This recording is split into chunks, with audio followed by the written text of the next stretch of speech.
ಚಿನ್ನು. ನನ್ನ ಶಾಲೆಯಲ್ಲಿ ಬಾದಾಮಿಗೆ ಪ್ರವಾಸಕ್ಕೆ ಕರೆದುಕೊಂಡು ಹೋಗುತ್ತಾರಂತೆ.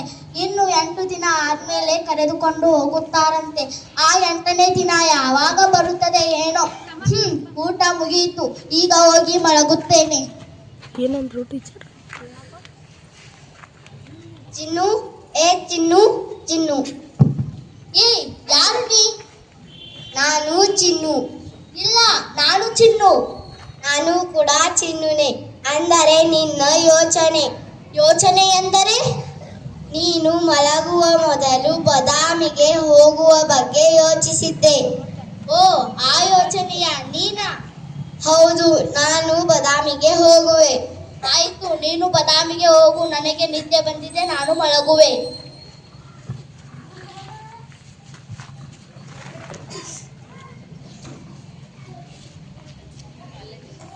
ವಾವ್, ಬಾದಾಮಿ ಎಷ್ಟು ಚೆನ್ನಾಗಿದೆ. ಏ ಯಾರು ನೀನು? ಎಲ್ಲಿಂದ ಬಂದಿರುವೆ? ನಾನು ಬೆಳಗಾವಿಯಿಂದ ಬಂದಿರುವೆ. ಇಲ್ಲಿ ಏಕೆ ಬಂದಿರುವೆ? ನಾನು ಬಾದಾಮಿಯನ್ನು ನೋಡಲು ಬಂದಿರುವೆ. ಹೌದಾ? ನೀನು ಎಷ್ಟನೇ ಶತಮಾನದವಳು? ನಾನು 21ನೇ ಶತಮಾನದವಳು. ನೀವು ಯಾರು? ನಾನು ಈ ಬಾದಾಮಿ ಕೋಟೆಯ ಪ್ರಸಿದ್ಧ ಮಂತ್ರಿ. ನೀವು ಎಷ್ಟನೇ ಶತಮಾನದವರು? ನಾವು 6ನೇ ಶತಮಾನದವರು. ಇಲ್ಲಿ ಬಂದು ನಿಂತುಕೋ, ರಾಜ ಆಗಮಿಸುತ್ತಿದ್ದಾರೆ.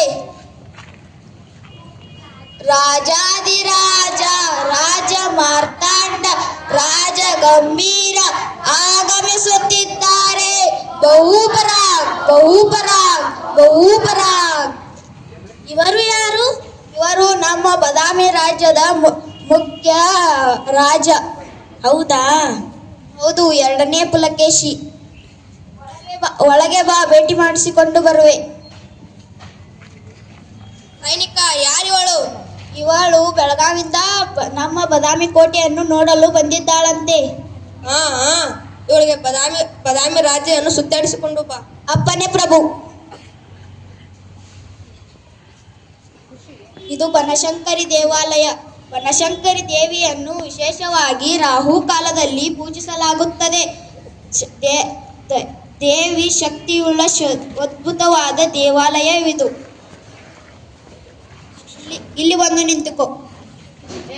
ಇದು ಗುಹಾಂತರ ದೇವಾಲಯ.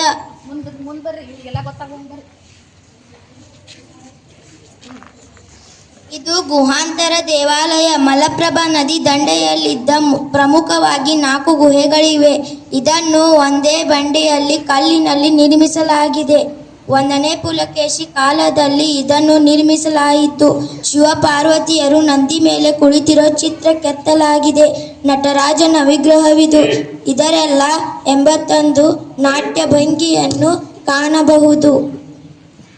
ಇಲ್ಲಿ ಬಂದು ನಿಂತುಕೋ. ಇದು ಮಹಾಕೂಟವನ್ನು ದಕ್ಷಿಣ ಕಾಶಿ ಅಂತಲೂ ಕರೆಯುತ್ತಾರೆ. ಇದು ನೋಡಲು ತುಂಬಾ ಸುಂದರವಾಗಿದೆ. ಇದು ಭೂತನಾಥ ದೇವಾಲಯ. ಇದು 8ನೇ ಶತಮಾನದಲ್ಲಿ ನಿರ್ಮಿಸಿದ ದೇವಾಲಯವಾಗಿದೆ. ದ್ರಾವಿಡ ಶೈಲಿಯ ಮತ್ತು ನಾಗರಿಕ ಶೈಲಿಯ ವಾಸ್ತುಶಿಲ್ಪದಿಂದ ಕೂಡಿದೆ. ಶಿವವನ್ನು ಭೂತನಾಥ ಎಂದು ಕರೆಯಲಾಗಿದೆ. ಇದರ ಅರ್ಥ ತತ್ವಗಳ ಸ್ವಾಮಿ ಮತ್ತು ಆತ್ಮಗಳ ಸ್ವಾಮಿ. ವಾವ್, ಬಾದಾಮಿ ಎಷ್ಟು ಚೆನ್ನಾಗಿದೆ. ಚಿನ್ನು ಅಂತೂ ಬಾದಾಮಿಯನ್ನು ನೋಡಿ ಬಂದಳು. ನಾವು ನೀವು ಸೇರಿ ಬಾದಾಮಿಯನ್ನು ನೋಡಿ ಬರೋಣ.